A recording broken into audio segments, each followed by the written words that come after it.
My wife is a world-renowned chief neurosurgeon. Yet, in our 8 years of marriage, she has never once written me a prescription or ordered a scan, even when my head felt like it was splitting open. Last week, her department hosted a symposium on the latest minimally invasive surgical techniques, and I attended as her spouse. Right in the center of the massive projector screen was a detailed slide analyzing a highly complex meningioma resection. My heart warmed, foolishly thinking she was finally preparing to operate on my own brain tumor.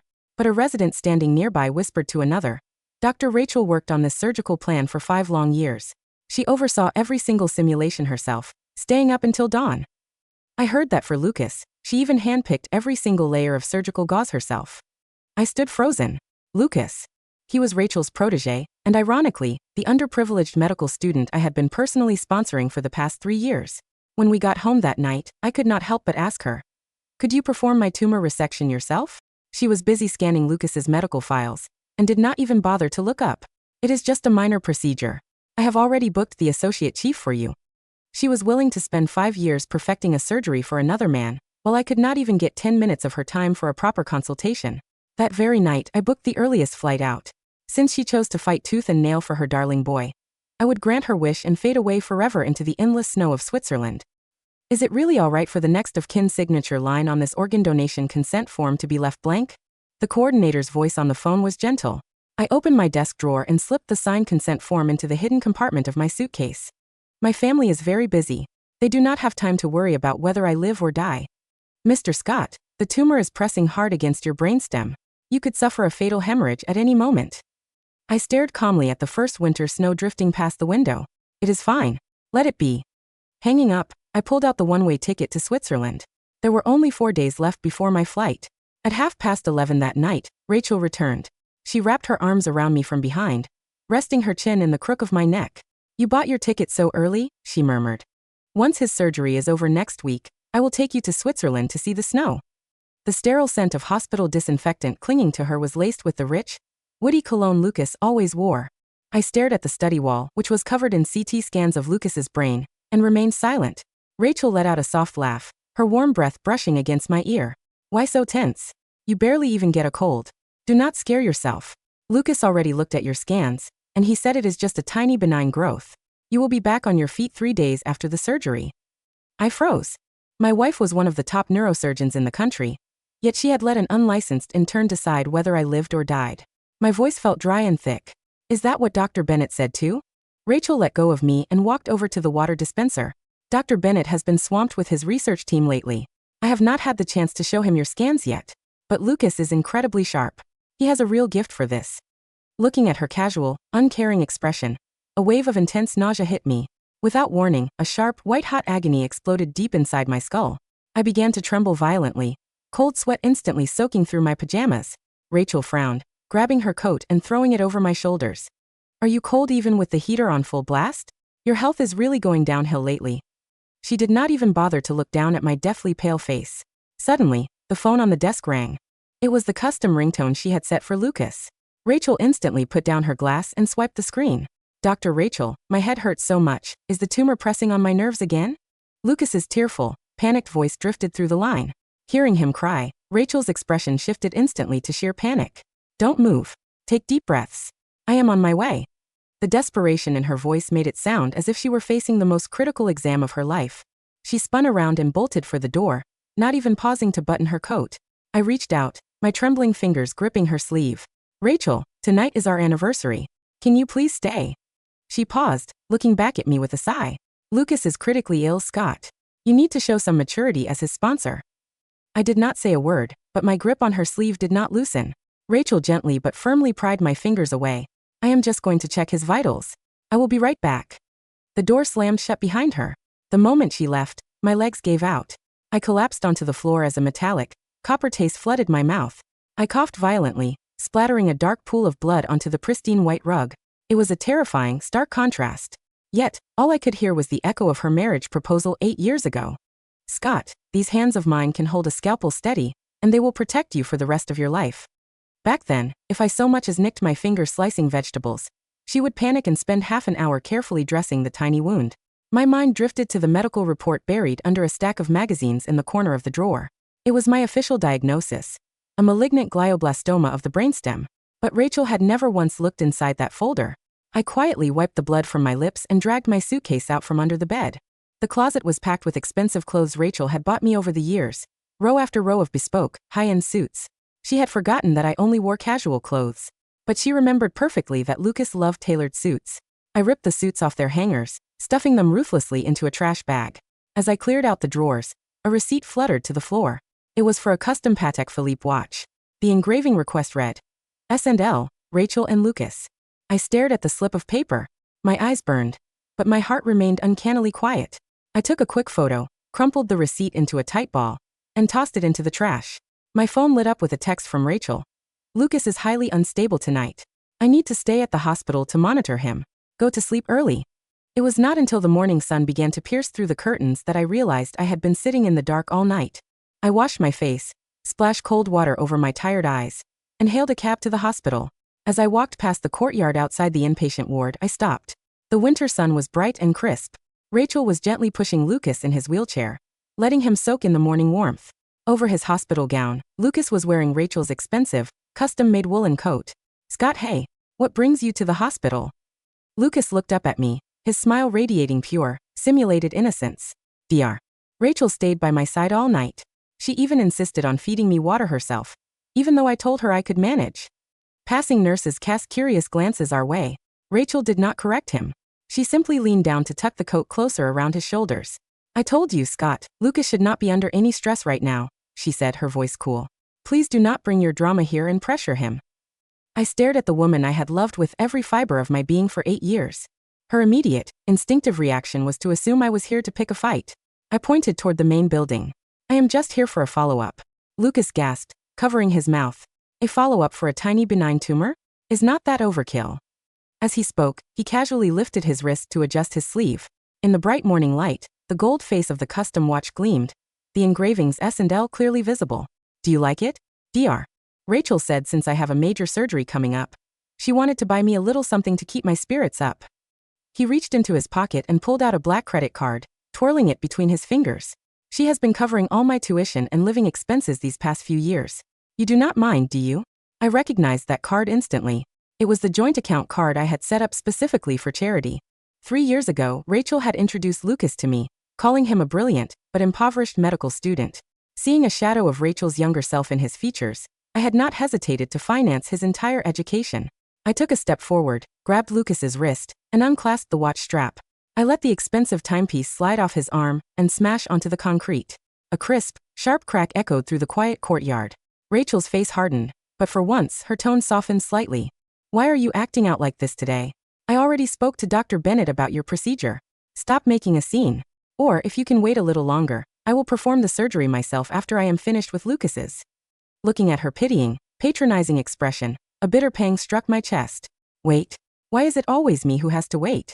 Rachel offered her usual, clinical justification. His condition is far more urgent. Besides, yours is just a minor growth. A few days' delay will not kill you. I nodded slowly and turned on my heel. All right. Remember what you said today. Scott. Stop right there. Rachel called out, but I did not slow down. In the consultation room, Dr. Bennett looked thoroughly uncomfortable. Rachel only mentioned in passing that you had a tiny cyst, and asked me to take a quick look when I had a moment. She has not actually sent me your scans yet. She had not even booked an appointment for me. It was just a casual afterthought. I nodded and pushed the refusal of treatment form across his desk. There is no need to look at them anymore. Could you please export my electronic medical files to a flash drive? Dr. Bennett's eyes widened as he read the document, his face turning pale. Scott, this is no joking matter. Do you have any idea? I have already signed it. It is legally binding, I interrupted softly, packing the documents into my bag. Leaving the hospital, I drove straight to a law firm. Mr. Scott, are you absolutely certain you want to liquidate all your assets, including the estate, and donate everything to charity? The attorney asked, seeking confirmation for the 3rd time. That estate was the house Rachel had gifted me when she proposed. It had been our home for 7 years. I am certain. I signed my name with a steady hand. Back home, I pulled out several large cardboard boxes and began erasing every trace of my existence. My easel, my paints, and the oil landscapes that lined the walls, memories of our once happy life, were packed up and shipped to local charities. The house emptied out piece by piece, mirroring the growing void in my chest. I sat on the bare living room floor, quietly watching the snow begin to fall outside. Rachel, I will not be waiting for your surgery after all. 3 days remained before my flight. Perhaps Rachel had finally sensed something was wrong. Breaking her usual routine, she came home early, holding a bouquet of white bellflowers, my favorite. She stopped in her tracks, staring at the half-empty living room. Where did all our furniture go? I sat on the remaining sofa, motionless, just clearing out some old clutter. I donated it. Rachel did not press further. She walked over and handed me the flowers, her voice softening into the gentle tone she used to have during our early years of marriage. I am sorry about my attitude the other day. I was out of line. She sat beside me, reaching out to wrap an arm around my shoulder. Lucas's surgical plan is finally locked in. I can finally breathe a sigh of relief. Once his operation is done, I will take you to Switzerland for that ski trip you have always wanted. I subtly leaned away from her touch and took the bouquet. The petals were fresh, dotted with morning dew. But as I adjusted the stems, a gold-embossed card slipped out and fell onto the floor. Written in elegant, flowing script was a single line. Wishing you a speedy recovery, Lucas. Love, Rachel. The room fell into a heavy silence. Rachel's expression faltered, and she snatched the card off the floor. The florist must have mixed them up. I ordered 2 bouquets, she muttered, her explanation thin and unconvincing. One was for you, and the other was from the department for Lucas. I did not call her out on her lies. I just watched her perform. Would a department card be signed Love, Rachel? Rachel snapped, standing up abruptly. Scott, I swallowed my pride to come home and apologize. What more do you want from me? I did not have the energy to argue. I pulled a document from the drawer and handed it to her. Since you are here, sign this. She frowned as she took it. Marital asset transfer agreement? I offered a casual lie. I am looking into a new venture and need to mitigate some financial risks. Without reading a single line, she flipped to the back page and scribbled her signature. She tossed the pen onto the coffee table, her tone shifting back to dismissive ease. You need to grow up, Scott. Operating all day is exhausting. Home is supposed to be a sanctuary, not a battleground. You really need to learn how to be a supportive partner. A supportive partner? The words felt like a cruel joke. Before I could reply, her phone rang. It was an urgent call from the hospital. She answered, and her face went instantly pale. What do you mean his pre-op vitals are unstable? His blood pressure is dropping? I am on my way. Without a second thought, she grabbed her car keys and headed for the door. I sat there, calling her name one last time. Rachel. She stopped at the entryway, turning back with a look of pure exasperation. What now? If I were to die tonight, would you still leave? Rachel stared at me, her eyes flashing with disbelief and anger. Have you lost your mind? I spend every day saving lives, fighting for seconds. Do you really have to resort to faking an illness just to get my attention? Right then, the agony in my skull flared up with monstrous force. The pain dragged me off the couch, sending me crashing onto the hardwood floor. Rachel looked down at me coldly. This act again? Fine, play act all you want. The door slammed shut. The pain made it impossible to breathe. Cold sweat instantly drenched my clothes as I lay there, enduring the agonizing torment for 3 endless hours in the dark. I did not call for help. I knew the only person who could save me was currently cradling another man at his bedside. When the pain finally subsided into a dull throb, I dragged myself up and texted my lawyer. She signed the papers. Proceed with the transfer tomorrow. Then, I picked up the bouquet of white flowers and the romantic card, throwing them both into the trash. Rachel, I whispered into the quiet room. You better pray he is actually dying. Otherwise, my life is a terribly high price to pay for your little game. The next morning, my screen lit up with an incoming image from Lucas. It showed Rachel curled up on the hospital room sofa, fast asleep under Lucas's blue blanket. The caption read, Dr. Rachel wore herself out helping me prep for surgery last night. Do not be mad, Scott. Looking at the photo, even the lingering trace of heartache vanished. I slipped the wedding band off my finger, walked into the study, and placed it beneath her prized Outstanding Young Physician trophy. Beside it, I laid the divorce papers she had unknowingly signed the night before. I grabbed my suitcase and walked out the front door, leaving behind the house that had been my prison for 7 years. I did not look back. The snow fell thicker on my way to the airport. Today was the day Rachel would perform her career-defining surgery on Lucas. She had spent 5 years prepping for this moment, and the entire medical community was watching. I sat alone in the departure terminal. I was so weak that standing was an ordeal, so I leaned back in an airport-provided wheelchair. Sir, your flight begins boarding in 30 minutes. Would you like me to wheel you over? An attendant asked. Thank you, but I would like to wait a bit longer. I watched the ground crew clear the snow off the runway as planes took off into the gray sky. 30 minutes left. Across town at the medical center, Rachel would already be scrubbing in. I pulled out my phone and dialed her number. It was the first time in 7 years I had ever disturbed her during work. It rang so long I thought she would ignore it, but then the line clicked open. What is it? Rachel hissed, her voice hushed but dripping with annoyance. I am scrubbing in. Whatever it is, it can wait until tonight. In the background, a nurse called out, Dr. Rachel, anesthesia is ready. I listened quietly. For once, I did not apologize or hang up. Rachel, I said, my voice barely a whisper. There was a brief pause on the other end. Scott, what is wrong with you today? Lucas's surgery requires absolute focus. Do you have any idea how critical this is for my career? Yes, I knew. If this succeeded, she would become the youngest prominent neurosurgeon in the country. I know, I murmured, watching the snow blanket the tarmac. I only called to tell you one thing. Rachel exhaled sharply, clearly at the limit of her patience. Make it quick. I closed my eyes as a single tear escaped, instantly chilled by the air. I hope the surgery goes well. The line went dead with a sharp click. I smiled faintly, wrapping my coat tighter around my shoulders. You can take me to the gate now, I told the attendant. The wheelchair glided forward, moving toward the gate, and toward the quiet end of my journey. The cabin of the Boeing 777 let out a low, structural groan as it tilted into its final ascent, carving through the heavy, gray-white clouds of the northern hemisphere. I pressed my forehead against the cool plastic of the window. Below us, the sprawling metallic grid of the city was rapidly shrinking, swallowed by the vast, endless white of the winter sky.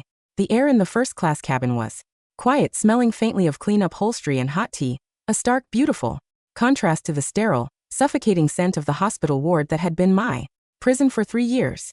I closed my eyes. The phantom hum of the MRI machines and the rhythmic beep of the heart monitor slowly faded, replaced by the steady, peaceful vibration of the jet engines. I didn't feel the urge to cry. I didn't feel the suffocating, heavy pain that had sat behind my ribs since the day I discovered the tumor. I felt light, weightless, like a ghost that had finally decided to stop haunting a house that didn't want it. Meanwhile, back in the operating room of the University Medical Center, the red surgery in progress, light was glowing brightly over the double steel doors. Rachel stood at the primary surgeon station, her hands perfectly steady as she held the high-frequency microscalpel. The massive projector screen behind her displayed the highly complex brainstem area of Lucas's brain, the exact area she had spent 5 years studying, simulating, and perfecting. Dr. Rachel. The chief anesthesiologist's voice came through the intercom, sounding slightly tight. The patient's heart rate is stable, but his intracranial pressure is fluctuating. We need to complete the resection within 12 minutes. I know, Rachel said, her voice carrying the cold, clinical absolute authority that had made her a legend in the industry. Prepare the microsuction. We are entering the safe zone. The surgery was her masterpiece. Every cut, every suture, and every layer of surgical gauze was executed exactly as she had planned. But the moment she stepped out of the scrubbing room, expecting the usual applause from the observing residents and the congratulations of the board directors, she was met with a freezing, absolute silence. Standing in the hallway was not a group of admiring students. It was Dr. Bennett, the hospital's chief of security, and 3 uniformed police officers. Rachel, Dr. Bennett said, his voice flat and hard as iron. He held a thick leather folder of documents in his hand. We need you to come to the administrative office immediately. Rachel's brow furrowed, her professional pride instantly bristling. Bennett, what is the meaning of this? I've just completed a career-defining surgery. The patient is in recovery. The patient in recovery is under arrest. Dr. Rachel, the lead police officer, stepped forward, showing his badge. Specifically for grand medical fraud, document forgery, and the deliberate manipulation of high-priority medical records. The administrative office of the medical center was quiet, smelling of old paper, high-end desk varnish, and chemical soap. Rachel sat in the leather executive chair, her face pale, her hands still, smelling faintly of the surgical wash. Dr. Bennett laid a thick folder of documents directly in front of her. This morning, Dr. Bennett said, his voice quiet but cutting through the room like a scalpel. The State Medical Board received a formal, automated audit request from an international organ donation registry in Zurich, Switzerland. The registry was verifying the medical records of a registered donor, your husband Scott. He pointed to a set of high-definition MRI scans on his monitor. When our tumor board pulled Scott's original files from the database to export them, we discovered that the scans in his primary folder had been systematically, digitally manipulated. The malignant glioblastoma of his brainstem, a tumor that has already reached stage 4 and is on the verge of a fatal hemorrhage, had been replaced by a low-resolution scan of a benign arachnoid cyst. Rachel's hand flew to her mouth, her eyes staring at the screen in a sudden, suffocating panic. What What are you talking about? Lucas checked his scans. He told me it was just a minor growth. Lucas was the one who manipulated the files, Rachel, Dr. Bennett said, his voice carrying a deep, professional disgust. We checked his private laptop logs. 3 months ago, he used your master login credentials to access the hospital's secure server. He swapped Scott's real diagnostic reports with a forged file he created using an outdated template. He knew that if Scott's real diagnosis was exposed, you would immediately cancel his surgical plan to operate on your husband. He wanted his surgery first. He wanted your career, your attention, and your family's resources, and he was completely willing to let your husband die of a silent hemorrhage to get it. The phone in Rachel's hand began to shake so violently she almost dropped it. And there is more, Dr. Bennett continued. We received the financial clawback order from the Vance law firm this morning.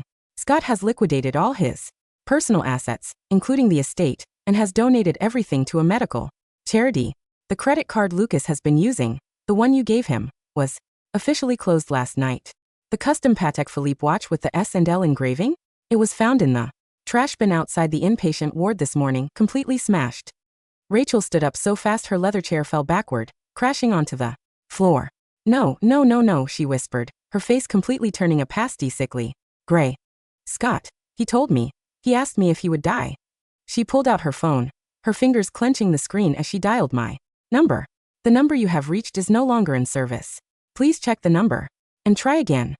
She ran out of the office, her high heels clicking furiously against the polished floor, her medical gown trailing behind her like a shroud as she ran toward our villa. The villa in the suburbs was silent. The heavy oak front door was half open, letting in the cold, damp winter wind. When Rachel ran into the living room, her breath caught in her throat. The room was completely empty. The warm velvet sofas, the oil landscape she had bought me, and the custom-built easel in the corner. Everything was gone, leaving behind nothing but the clean, empty squares of dust on the hardwood floor where our memories used to live. She ran into the study. Sitting right in the center of the empty desk, placed directly beneath her prized Outstanding Young Physician trophy, was my gold wedding band. Beside it sat the marital asset transfer agreement she had signed the night before without reading, the agreement that officially stripped her of any claim to my grandfather's estate and my personal wealth. A single, crumpled piece of paper lay in the trash bin. She picked it up, smoothed out the paper, and read the elegant, flowing script of the card she had bought for Lucas. Wishing you a speedy recovery, Lucas. Love, Rachel. Beside it, the white bellflowers I had thrown away were already turning black from the cold. Scott, where are you? She screamed, her voice rising to a frantic, hysterical pitch that echoed through the empty corridors of the house. I'm sorry. I'm so sorry. I'll operate on you. I'll save you. But there was no answer. Only the cold wind whistling through the empty window frame. Her phone vibrated in her hand. It was an automated notification from the border control database, a system her father's security firm managed. Flight departure confirmed. Mr. Scott has boarded Swiss Air Flight LX-189 to Zurich, Switzerland. Departure time, 11:45 a.m. Rachel looked at the time. It was 12:15 p.m. The plane had already left the country. The private palliative clinic in the Swiss Alps was quiet, surrounded by massive, snow-covered pine forests and the brilliant, cold blue of the sky. I lay in a wide, comfortable bed near the floor-to-ceiling glass window, watching the fresh winter snow drift silently past. A medical monitor was attached to my finger, its hum low and rhythmic, keeping time with the final, slow beats of my heart. My father's personal physician, Dr. Keller, sat by my bed, adjusting my foreline. The palliative sleep release is scheduled for 4 p.m. Scott, Dr. Keller said, his voice soft and filled with a quiet, grandfatherly affection. Are you comfortable? Is there anything you need? I'm comfortable, Dr. Keller, I whispered, my voice barely carrying over the hum of the machine. Thank you for letting me see the snow. Suddenly, the heavy glass doors of the clinic lobby were pushed open with a violent force. A woman ran into the hallway, her face pale, her hair disheveled and covered in snow, her clothes wrinkled. She looked like a beggar who had wandered out of a storm, completely devoid of the elegant, clinical pride that had defined her for 8 years. It was Rachel. She had spent 48 hours on consecutive flights, using every single favor and connection she possessed just to track down my medical registration in Zurich. When she saw me lying in the bed, she fell to her knees on the cold tile floor, her hands reaching out to grab the edge of my blanket. Scott, please. She sobbed, her fingers shaking as she clutched my sleeve. I brought my master surgical kit. The medical board in Zurich has already approved my emergency operating status. I can operate on you, Scott. I spent 5 years on the brainstem resection plan. I can save you. I slowly turned my head to look at her. My eyes were hollow, my skin a deathly paper-white shade, but my mind had never been clearer. You spent 5 years on that plan for Lucas, Rachel, I said, my voice quiet, even, and entirely devoid of any emotion. But my glioblastoma, it has already invaded the brainstem. There is nothing left to resect. No, that's not true. I'm the chief neurosurgeon. I can find a way, she cried, her tears wetting the white linen of my blanket as she grabbed my hand. Please don't do this. I'll fire Lucas. I'll go to prison with him if you want. Just let me save you. I looked at her hand wrapping around mine, the hand that had held a scalpel to save 1,000 strangers, but had never once reached out to feel the burning fever on my forehead. I gently but firmly pried her fingers away from my sleeve. It was the exact same way she had pried my fingers away on our anniversary night. I'm tired, Rachel, I said softly. The clinical trial is over, and I don't want to wait anymore. I looked at Dr. Keller and gave him a small, peaceful nod. Dr. Keller stepped forward, his face stern as he turned to the medical team. Start the palliative sleep release. And please escort Dr. Rachel out of the room. No, Scott. No. Don't close your eyes. Please look at me. Rachel screamed as the security guards grabbed her arms, dragging her backward out of the suite. She thrashed against their grip, her high society pride completely gone, her face a messy mix of tears and ruin. Scott. The heavy glass door was shut, cutting off her cries, and the room fell into a beautiful, silent peace once more. I closed my eyes, the cold, quiet darkness of the Swiss snow slowly wrapping around me like a soft wool blanket. My breathing slowed, my heart monitor let out one last steady hum, and the pain in my head finally, completely dissolved into the white. I was finally free. A year after the funeral, the University Medical Center's Board of Directors held an emergency press conference to announce the final settlement of the prominent medical fraud case. Lucas was sentenced to 15 years in a federal penitentiary for grand document forgery, medical malpractice, and his involvement in the systematic neglect of a patient. Rachel's chief neurosurgeon title was permanently revoked by the state medical board, and her medical license was suspended indefinitely. She was banned from ever entering an operating room in the country again. She sat in the quiet, empty living room of her new, low-level apartment near the industrial district. The room was cold, the heating broken, smelling of nothing but dust and old paper. The only thing she had left was her outstanding young physician trophy, which sat on the corner of a cheap wooden table. Beside it sat my gold wedding band, the one she had found under the trophy. She picked up the ring, her hand shaking violently as she slid it onto her finger. It was too big now, slipping off her thin, bony knuckle and clattering onto the floor. She fell to her knees, searching through the dark corners of the room for the gold, her face covered in tears, her voice a ragged, pathetic whisper in the quiet. Scott, please. I'm ready to perform the surgery now. But there was no answer. Only the cold winter wind whistling through the empty window frame, burying her in the silent, dark ruins of her own creation.